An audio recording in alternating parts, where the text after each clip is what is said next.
Índio da cabeção alta.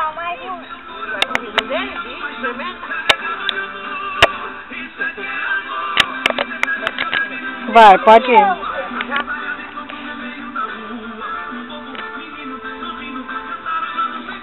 19 de abril de 2009. Cauê inventou a festa do índio. E índio come peixe assim.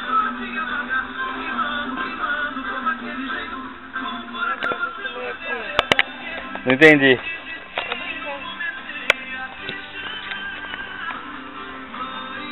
Nossa, esse pedaço tá cheio de fio.